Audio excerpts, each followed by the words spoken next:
Hello YouTube, Retro Prime here. Today we're checking out a game that came out for the PlayStation Portable System, yes, the PSP. Now this is a little bit of an older game, but it has a new take on an RPG subgenre. So this is going to be kind of tackling the mix and match, 3-like items, puzzle style fighting games. Let's take a look and see what this one is all about.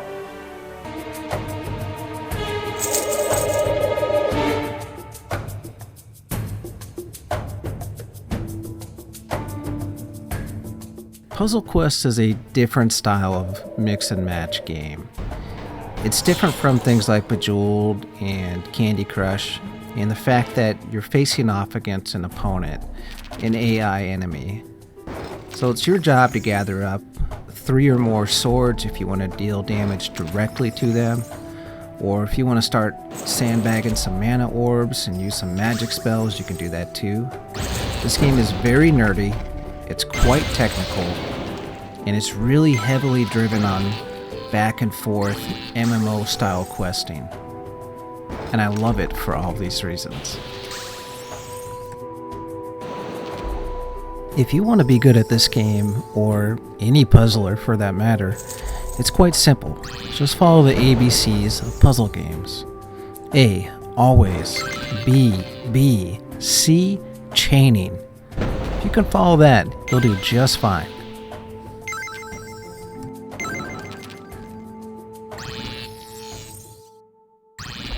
You see, on this game you're rewarded for anything 4 or more that you chain at the same time.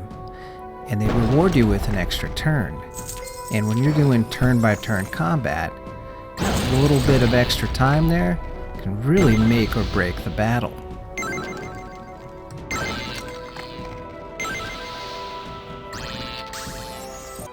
And the round is over when you or your opponent runs out of hit points. Hopefully it's them though.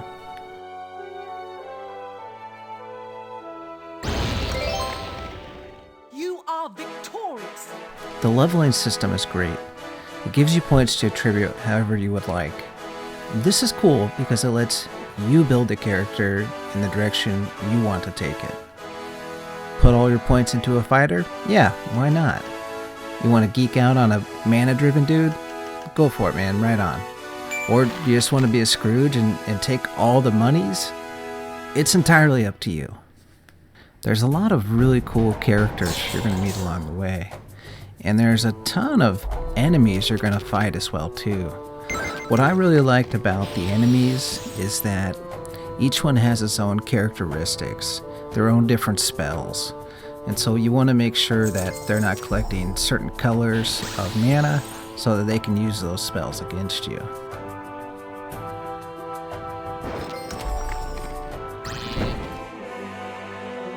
After you've defeated a few of these enemies, you have a chance to capture them. This battle takes a little bit of a different form though. Instead of you versus a computer, it's you versus the objects that are on the screen. And the match isn't over until you get rid of all of them. However, if you can do this, you've now captured this enemy.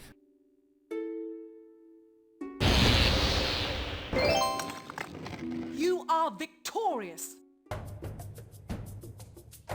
After you've captured an enemy, you want to head back to your citadel. Your citadel is basically like your stronghold, if you will.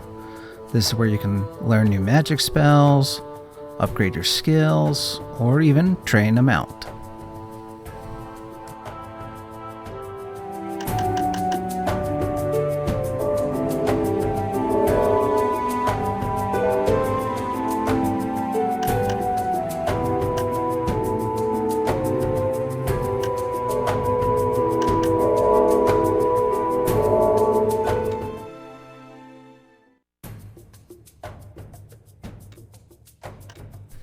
Training your mount is a great way to improve your character's abilities.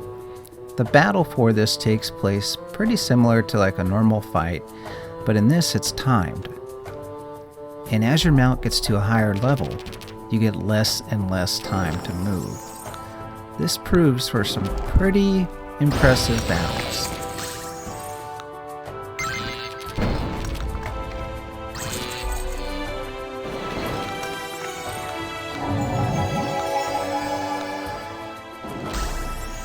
Alright gang, so here's my final thoughts on the game.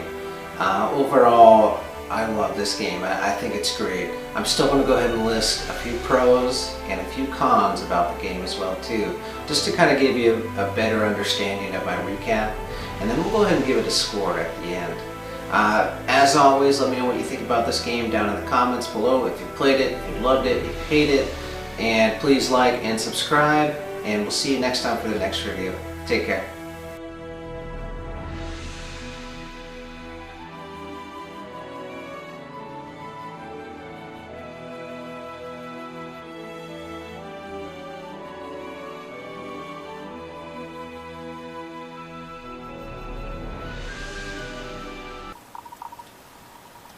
Hello YouTube, Prime here from RetroPrimeGaming, and today I have a very special game review for you. It's one of my favorite games on any system out there.